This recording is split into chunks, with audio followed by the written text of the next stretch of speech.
तिसऱ्या दिवशी सकाळी उठून 9 जुलैला आम्ही निघालो गोव्याच्या दिशेने. ॲक्च्युली आम्ही जाणार होतो मालवणला, पण तेव्हा कळलं होतं की खूप पावसामुळे मालवणला बीचवर सुद्धा उभं राहायला देत नव्हते.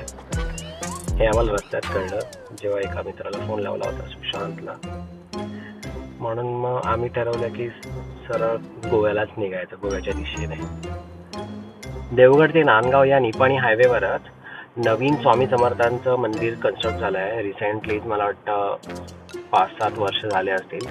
आणि ते खूप फेमस झालं आहे. म्हणजे गुरुपौर्णिमेला किंवा स्वामी समर्थ जयंतीला इथे लोक फक्त आवर्जून येतात आणि बघण्यासारखं एकदम शांत आणि प्रसन्न वाटतं.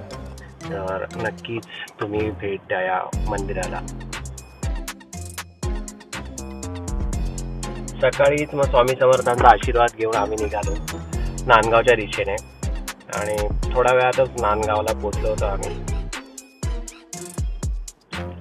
सलगर अमृततुल्य चहाचा आस्वाद घेऊन आम्ही तसेच पुढे निघालो कणकवलीच्या दिशेने. कणकवली कुडाळ म्हणजे तो एकच मुंबई गोवा हायवे आहे तो आपला.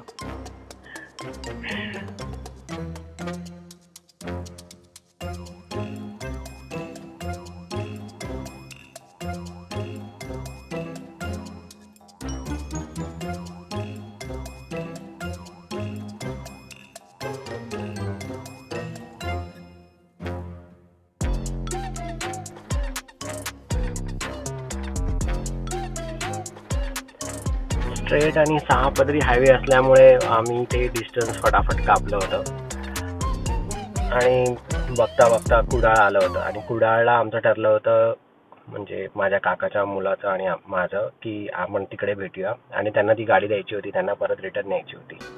म्हणून मग आम्ही तिथे थांबलो होतो. खूप वेळाने कुडाळला तो आला, आम्ही भेटलो. तोपर्यंत आम्ही जरासं चिल मारलं इथे.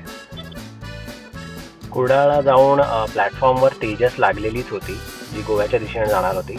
आम्ही त्यात बसलो, पण लँडस्लायडिंगमुळे पूर्णच्या पूर्ण ट्रेन रूटच पूर्ण ब्लॉक झालेला. ना येत होत्या ना जात होत्या. तरी लकीली 11 वाजता चालू झाली ट्रेन आणि आम्ही 12-12:30च्या दरम्यान सिबीमला पोचलो. तिथे कुठल्या तरी हॉटेलमध्ये थांबलो आणि इथेच दिवस संपवला आम्ही.